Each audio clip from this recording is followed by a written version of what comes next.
deixa eles entrarem.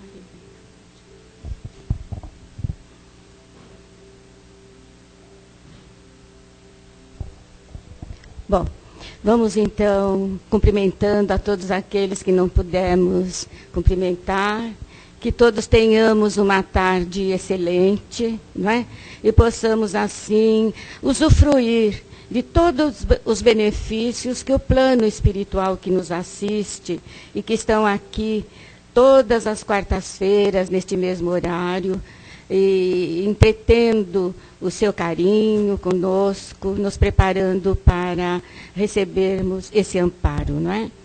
Nós vamos dizer, então, que nós temos palestras todos os dias, com exceção das sextas-feiras. E sempre o plantão de atendimento antecede, não é, as palestras 1 hora antes. Hoje, com a ausência da Sandra, e como nós temos que dirigir, então não tivemos o plantão de atendimento, não é? Segundas, terças e quintas-feiras nós iniciamos às 20 horas. Quartas-feiras às 14 horas, sábado às 17 horas, domingo às 10 horas, também com a evangelização infantil. Nós estamos num trabalho muito intenso para que tragam as suas crianças. É tão necessária a evangelização infantil, porque vai plantando, vamos dizer assim, cultivando aquela sementinha no coração das crianças, né? Para que se tornem, assim, mais tarde, cidadãos responsáveis, não é? Então, isso é muito importante. Nós temos também... Pois não.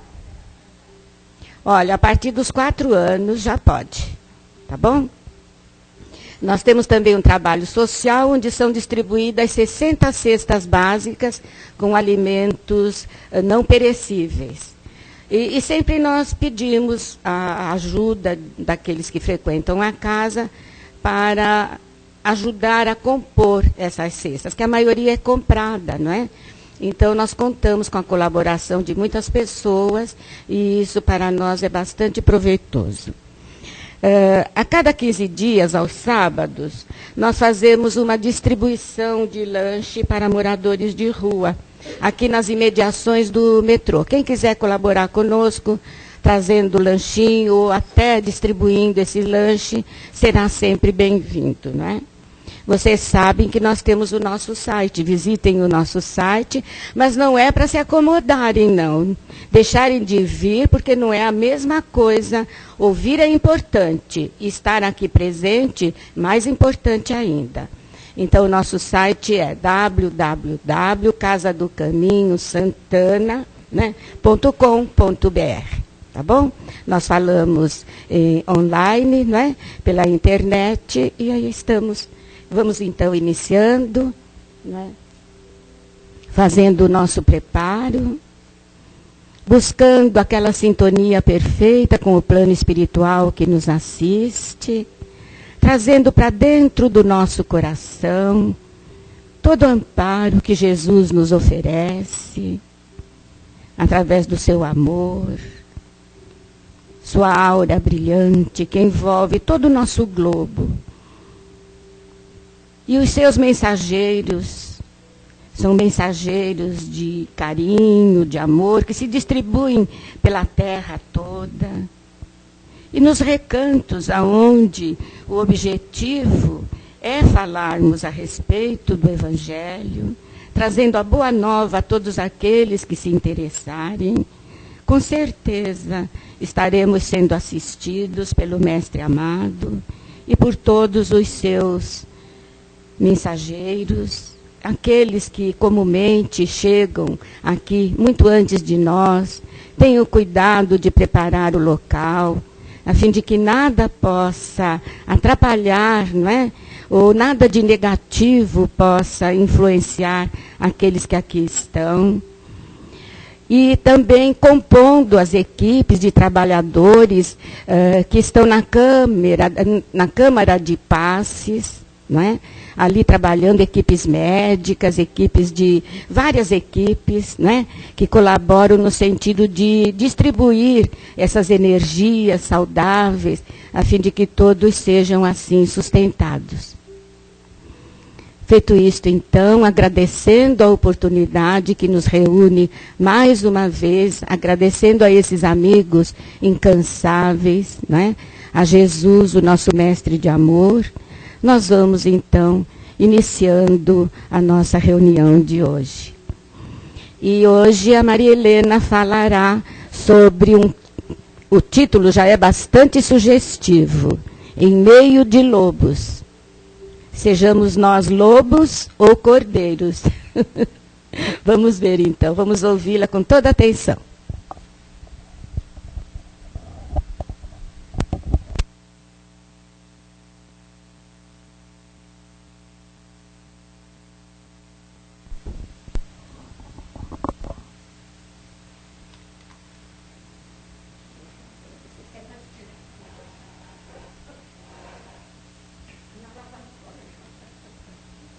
Acho que eu fico muito alta. Boa tarde a todos. Hoje nós vamos ver do livro Vinha de Luz, de Francisco Cândido Xavier, pelo espírito de Emmanuel, né? Ou Emanuel, como queiram, o item 144, Em Meio de Lobos. Ele diz assim: Ide, eis que vos mando como cordeiros ao meio de lobos. Jesus. Lucas 10, capítulo 10, versículo 3. Então, vejam bem. No caso aqui, Lucas quis se referir a cordeiros, justamente aqueles que entendem e levam a mensagem do Cristo. E os lobos, justamente, almas embrutecidas que ainda não tiveram entendimento, né, dos ensinamentos do Mestre, que ainda se encontram embrutecidos, né, pelas palavras de Deus. Então, nós vamos começar verificando quais seriam os cordeiros, os iniciantes dessa obra toda. Os primeiros cordeiros, nós sabemos que foram os apóstolos de Cristo, né? Que a palavra apóstolo é uma palavra grega que vem de apóstolos, que significa enviado ou legado, né? Esse nome foi dado por Jesus Cristo antes do Sermão da Montanha. E ele escolheu justamente, né, por companheiros, confidentes, amigos que seriam capazes de levar justamente os seus ensinamentos adiante. Eles eram justamente, a princípio, em número de 12, como nós sabemos, os 12 apóstolos. Depois de toda aquela angústia que sofremos, né, com a crucificação do Mestre, que passou justamente, né, para o outro plano, e aqueles dias de angústia foram passando realmente, né, da crucificação. Foram ficando para trás. E as palavras do Mestre, elas permaneciam ainda em todos os corações dos apóstolos. E soavam assim como uma necessidade que eles tinham de propagar tudo aquilo que o Mestre deixou. Porque na ausência do Mestre, alguém teria que ficar no lugar dele para passar esses ensinamentos, né? A princípio eles estavam inseguros, claro, pela falta do seu líder. Quem é que não fica inseguro? Ainda mais um líder daquele porte como Jesus, né? Eles estavam ainda amedrontados pelas represálias que levaram, né? Que os levavam a todo momento, principalmente dos romanos, como a gente sabia, né? Que eles acabavam sendo pegos e levados até o circo, onde eram trucidados, né, pelos leões. Então, eles ficavam meio reticentes. Se reuniam, claro, a princípio nas catacumbas, né, para ouvir os ensinamentos do Mestre e para, inclusive, ter aquelas horas de tranquilidade, de oração, de paz, aquele reencontro com a espiritualidade. Mas as palavras só acho que não bastavam. Faltava ação também, como nós sabemos, né? E eles estavam conscientes de toda aquela missão e eles tinham que achar alguma maneira, né, como praticar aquelas ações que o Mestre ensinou. Então, eles voltaram para Jerusalém, os apóstolos, e lá fixaram justamente, né, atendendo quem? Justamente as pessoas que necessitavam, né, de curas, os leprosos, os endemoniados, os coxos, os paralíticos, os cegos, os famintos, né? Todos encontravam ali como se fosse um refúgio para a sua consolação, que era uma espécie de uma casa de socorro que tinha naquele local, né, onde eram atendidos. E esta era a situação da igreja cristã no começo. Então, esses foram os verdadeiros cordeiros que começaram justamente aquele início que o mestre, né, que Lucas citou, justamente na divulgação do cristianismo. E para fazer frente a tudo isso, eles fundaram uma casa. Então, foi a primeira igreja praticamente fundada, ali no caso, né, para a divulgação do espiritismo, do cristianismo. É que a gente é espírita, tem já a mania de falar do espiritismo, do cristianismo. É. Se bem que nós somos cristãos de qualquer jeito, né? Isso, né? E, então, o que acabou acontecendo? Foi criada essa casa e foi criado um diaconato. Foi criado assim, porque os apóstolos não davam conta de tudo que aparecia ali, porque eram todas aquelas pessoas que necessitavam de, como é que se diz, de um atendimento material e espiritual também. Então, esse diaconato foi criado, e era um número de 7 os diáconos que foram criados ali no momento, para ficar cada um encarregado de uma parte, né? E uns ficavam o quê? Ficavam encarregados de cultos, outros das orações, né? Outros das comitivas que chegavam de todos os lados, porque sabendo que ali havia um refúgio, que ali havia um atendimento fraterno, vinham pessoas de todos os lados, naquela parte, né? Outros ajudavam na distribuição de víveres, de alimentos que eles necessitavam, vinham de longe, precisavam de alojamento, eles não tinham onde ficar. Todos os cristãos que iam em busca ali, né, inclusive de um consolo material e espiritual também. E esses apóstolos acabavam cuidando da parte administrativa, no caso, né? E enquanto eles iam administrando, davam os passes, justamente, né? Além dos passes, faziam as curas, que justamente o que Cristo fazia através da mediunidade, e recebiam praticamente os espíritos, né? Onde era início do desenvolvimento da mediunidade das pessoas. Ali que começaram os médios, né, a receber os espíritos, e ali que começou a desenvolver a mediunidade das pessoas que tinham, né, essa mediunidade, no caso. E essa casa chamou-se Casa do Caminho, que é justamente o nome da nossa casa aqui, né? É bem sugestivo. E essa Casa do Caminho, o que ela fazia? Durante o dia, era bens, o quê? Materiais que ela fornecia. Bens nutritivos, o aconchego, né?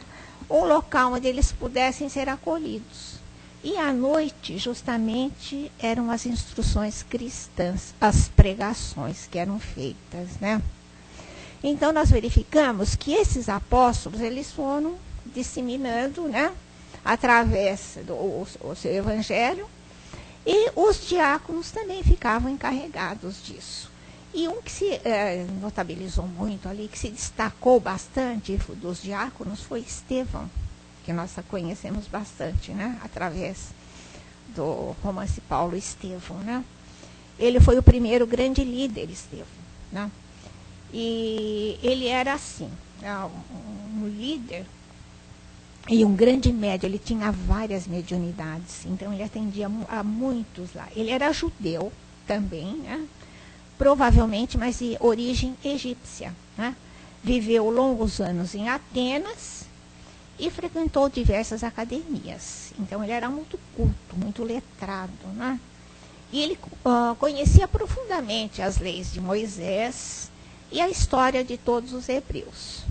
E ele, ali no meio, inclusive dos apóstolos, foi se destacando e foi uma das figuras mais eminentes que nós temos na divulgação, né, do cristianismo naquela época. Justamente esses seriam os cordeiros, as pessoas que estavam justamente se enfronhando no meio das pessoas que tinham menos assim conhecimento e às vezes sede do saber, e não só de atendimentos materiais, para depois ir se multiplicando e justamente divulgando todo o cristianismo, como foi feito depois, nós sabemos, né? E nós sabemos que também que ele era uma pessoa muito corajosa e ele tinha discursos assim inflamados e contra também os judeus. E a gente sabia que os judeus das sinagogas, eles visavam justamente, batiam de frente, como se diz, com os cristãos, né? Porque eles não aceitavam Cristo como se fosse o Messias. E os judeus até hoje acham que o Messias ainda não chegou, né? Então, como ele pregava Cristo como Messias, acabou acontecendo o quê? Né? Eles começaram a ser perseguidos também, além de ser perseguidos pelos romanos, porque Roma dominava todo o Império Romano, se estendeu, como a gente sabe, por toda a Europa, pela parte da Ásia, né? E pela Palestina, toda aquela região toda, né? A parte do Oriente, ali, início do Oriente. E, então, o que acabava acontecendo? Ele simplesmente, né? Divulgando o cristianismo para aquele povo que justamente era embrutecido, era um povo assim que tinha seus dogmas já da sua crença religiosa, eles não aceitavam, começaram a perseguir. Então, além dos romanos, os judeus também começaram a perseguir também os cristãos que começaram a propagar toda a doutrina de Cristo, né? E ele, como era uma pessoa que tinha várias mediunidades, né? E ele foi responsável pela conversão, depois nós sabemos, pela conversão de Paulo de Tarso, né? Porque ele também foi um grande perseguidor, assim, Paulo de Tarso foi um grande, como era judeu, foi um grande perseguidor justamente de Estevão, que acabou simplesmente perdendo a vida em razão de Paulo de Tarso, né? Pela condenação, porque foi Paulo de Tarso que determinou que Estevão fosse, né? Fosse morto. Então, nós verificamos que a primeira pessoa ali, né, que praticamente fez esse papel assim, de disseminação de um cordeiro através da divulgação do cristianismo foi Estevão. Agora, nós sabemos que também, apesar de Paulo de Tarso, a princípio ter sido um judeu, preparado para ser justamente, né, alguém lá para o Sinédrio, ele estava assim, a princípio ele estava muito renitente, perseguindo todos os cristãos, né, e inclusive perseguindo a todos que eram contra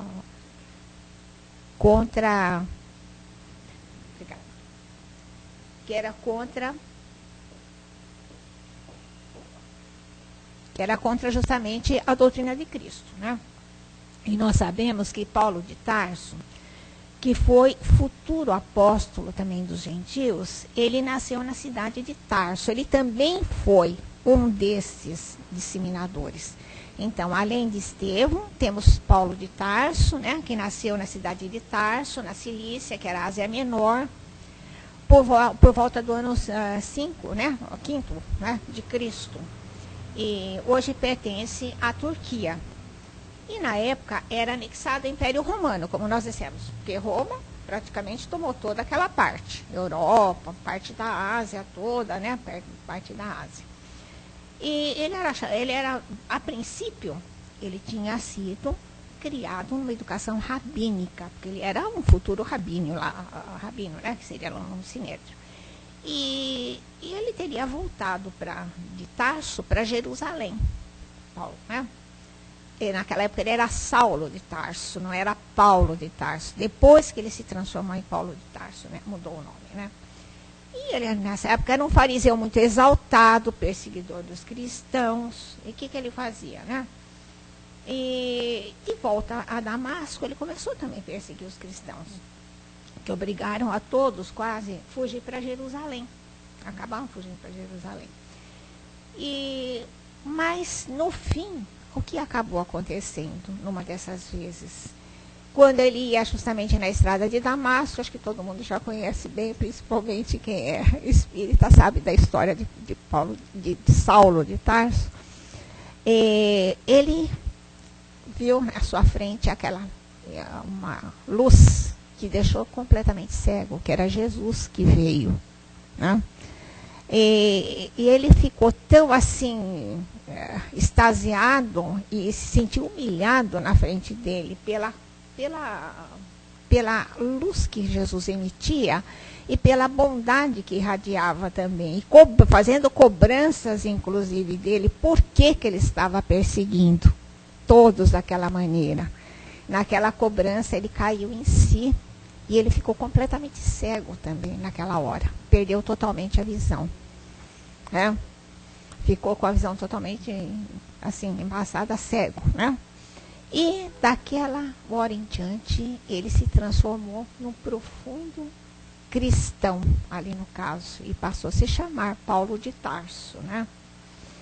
E nós sabemos da história de Paulo de Tarso que ele era uma pessoa muito rica, tinha muitos bens, muitas posses, mas como ele foi simplesmente tirado, né? Abandonou o sinédrio, abandonou toda a crença judaica, ele acabou praticamente sem nada. Começou a fazer pregações e viver do próprio, inclusive, do próprio sustento. Foi ser tecelão, que era uma habilidade que ele tinha, bem assim, não humilhante, mas uma diferença muito... tinha uma profissão. Mas ele do alto posto que ele tinha para exercer a função no sinédrio que ele ia exercer, ele simplesmente ficou, né, na posição bem humilde, de humildade, então, porque ele lembrou bem de Jesus. E simplesmente saiu pregando, sofrendo bastante, que a gente sabe que ele sofreu bastante nas pregações, sofreu humilhações, perseguições, inclusive dos próprios judeus, que os judeus... Tudo que ele tinha feito, ele estava sofrendo na própria pele. Ele sofria perseguições dos próprios judeus. E acabou acontecendo o quê? Né? Uma hora ele se alojou na casa de Barnabé. Que Barnabé também foi um grande apóstolo, um grande disseminador do cristianismo. Foi um daqueles cordeiros que disseminavam o cristianismo, né? E ele justamente acabou tomando parte lá da igreja lá de Antioquia, junto com Barnabé, né? E então, esse era mais um.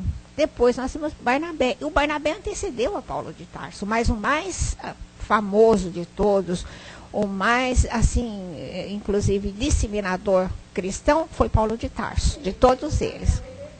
Teve, porque foi ele que simplesmente, como judeu, abandonou tudo e foi justamente para aquele lado. Agora, o Barnabé também, ele era um judeu.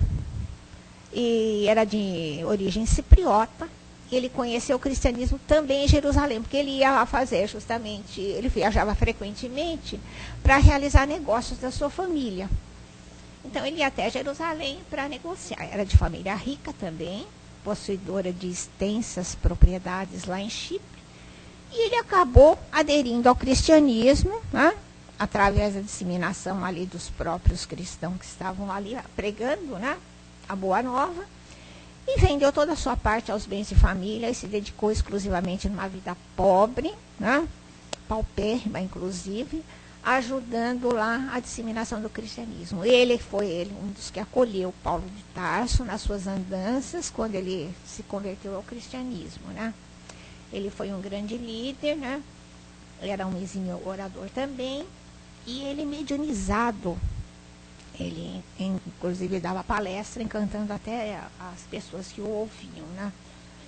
Agora, além deles, nós temos também João Marcos, que era primo de Barnabé, que entrou para a comunidade ainda bem jovem, e ele, por influência da mãe e de Barnabé, né? era muito inteligente. Ele cuidava justamente da parte burocrática da igreja, toda aquela burocracia. Organizava a agenda de Simão Pedro, fazia toda aquela parte mais de burocracia. Ele era rico também, né? E jovem ele começou a entrar. Só que só quando estava mais maduro que ele se incorporou a Paulo. Foi nas andanças junto com Paulo de Tarso, né? E foi um dos seus colaboradores também, né? E temos também o Lucas, que também foi outro evangelista, que foi famoso naquela época, foi um outro disseminador também no início do cristianismo.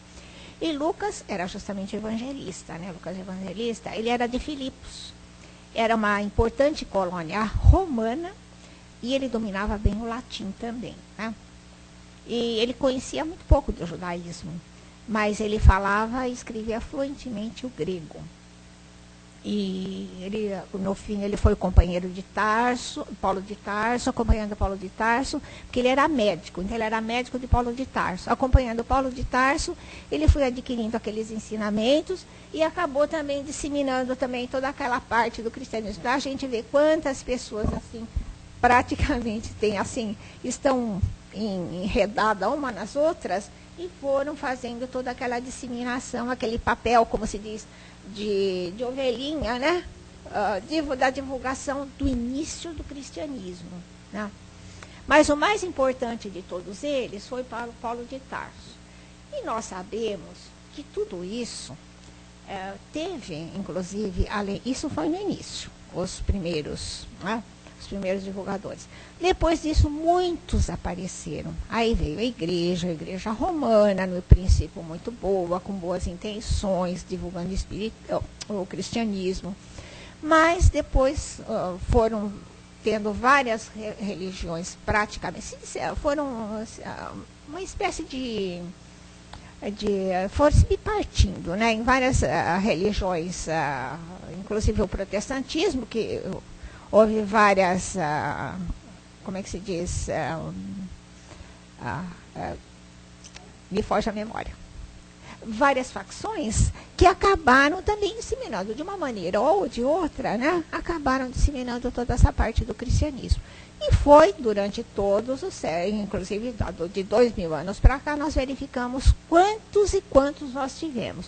O início foi tudo justamente com esses apóstolos e esses diáconos, e depois com os seguidores da igreja cristã, né? Da igreja católica cristã, e depois o protestantismo, que subdividiu-se em várias religiões, e nós sabemos até chegar aos nossos tempos, quando começaram justamente, né, a doutrina espírita com Kardec, na codificação, veio vindo toda aquela parte, todos esses foram aquela disseminação, aqueles cordeiros que foram praticamente, não que fossem lobos vorazes, mas eram pessoas embrutecidas que não tinham conhecimento religioso, que não tinham aquele conhecimento necessário, né? Inclusive,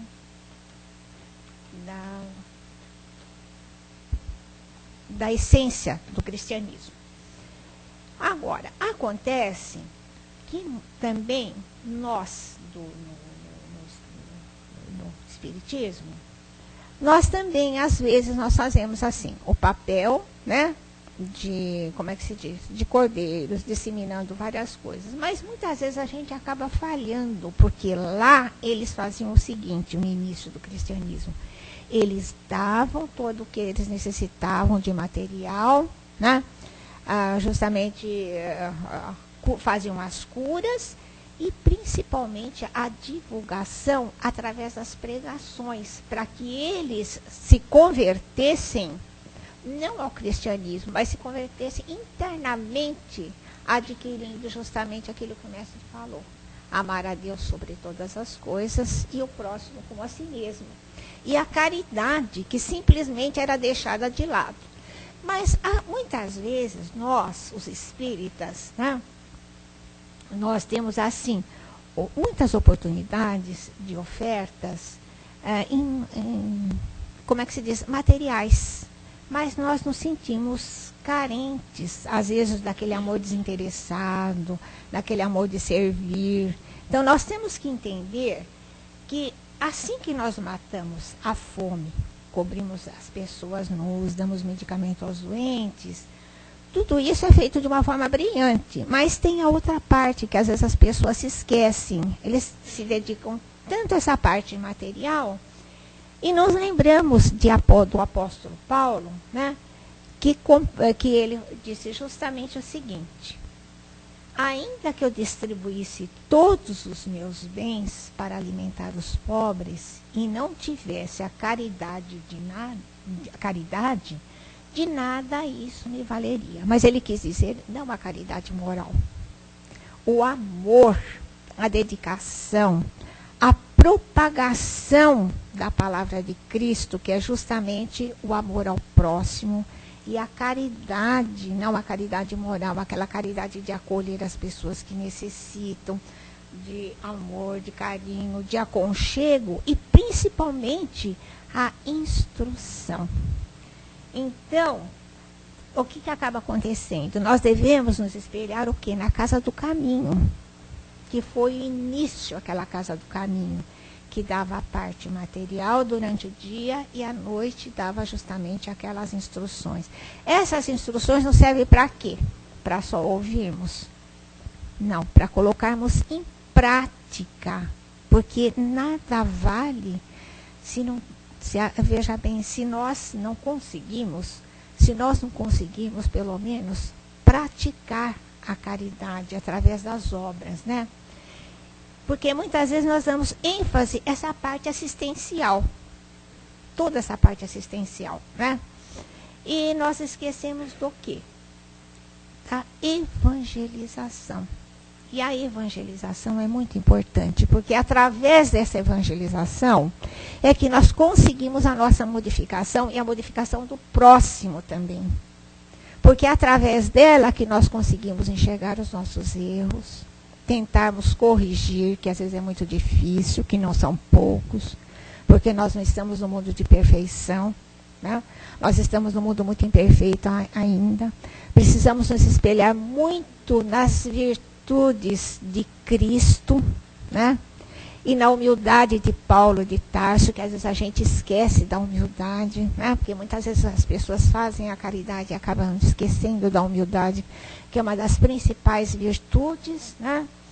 E esquece de ter dentro de si justamente essa parte importante quando transmite. Porque nós transmitimos através do exemplo. Então nós temos que dar o exemplo. Se nós não temos um exemplo a ser dado, como é que nós vamos apenas falar palavras ao vento? Então a gente tem que pensar um pouquinho de vez em quando, parar, pensar. Então nós vamos fazer como Paulo de Tarso fez, né? Parar, pensar direitinho e verificar que nada vale sem as obras e sem as nossas boas atitudes. Porque só assim nós vamos conseguir a nossa elevação e a elevação do próximo.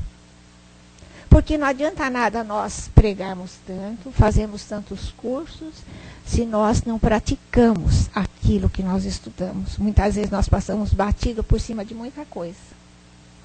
Mas nós temos que parar para pensar de vez em quando que quão importante, por que nós estamos aqui? Alguma razão tem para nosso aperfeiçoamento. Nós sabemos bem que nós viemos, principalmente os kardecistas sabem bem que vieram para se aperfeiçoar.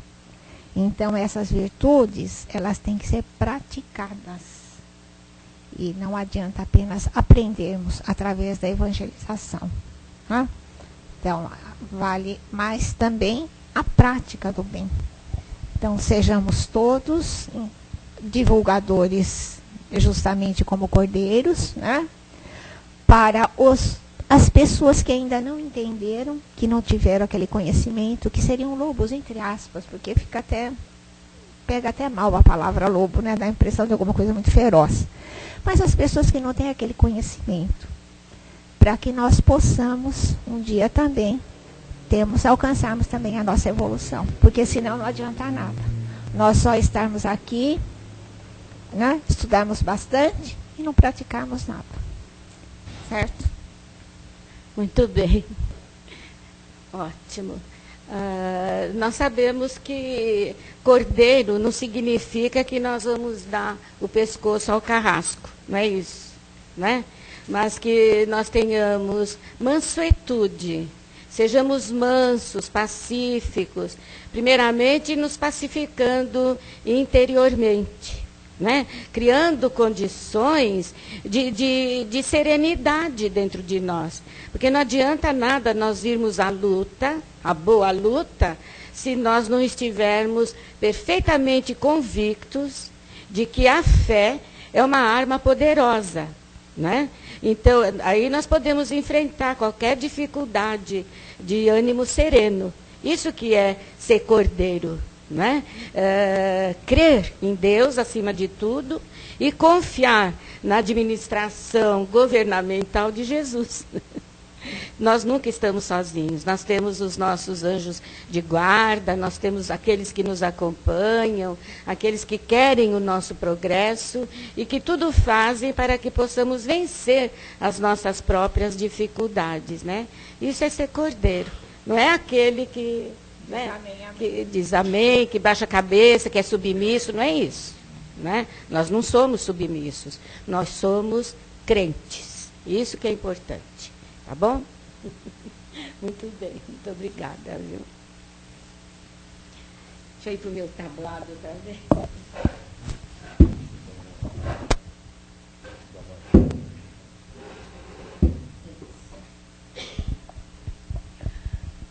A luz. Ser um seguidor de Jesus implica numa modificação muito grande.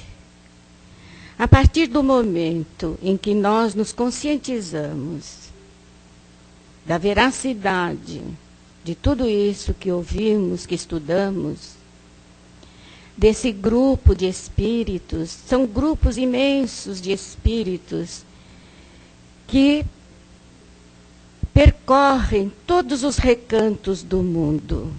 Ninguém fica ao desamparo. E a partir desse momento em que a nossa consciência mais desperta assume o compromisso de vivenciar o Evangelho de Jesus, segundo as lições que nos foram transmitidas, basta ver, examinar todos aqueles preceitos das boas aventuranças, né? Aquele sermão do monte que Jesus fez e que posteriormente chegou até nós como um código de conduta humana. Se nós seguirmos isso, não tem erro na nossa vida, mas é preciso que nós nos esforcemos, que trabalhemos interiormente para que tudo isso se solidifique dentro de nós, não criando crostas, mas que a partir das nossas ações elas demonstrem que estão conosco, né? Nós vivenciamos então essa realidade. E como Jesus disse, já que podemos ser as luzes, né? As luzes do esclarecimento, a luz daquele que vive de acordo com essa verdade, então nós vamos fazer por merecer, né? Que todos nós, então, tenhamos em mente que todo esforço vale a pena. Por que vivenciarmos mais encarnações dolorosas, sacrificiais mesmo, não é? Mas por que isso?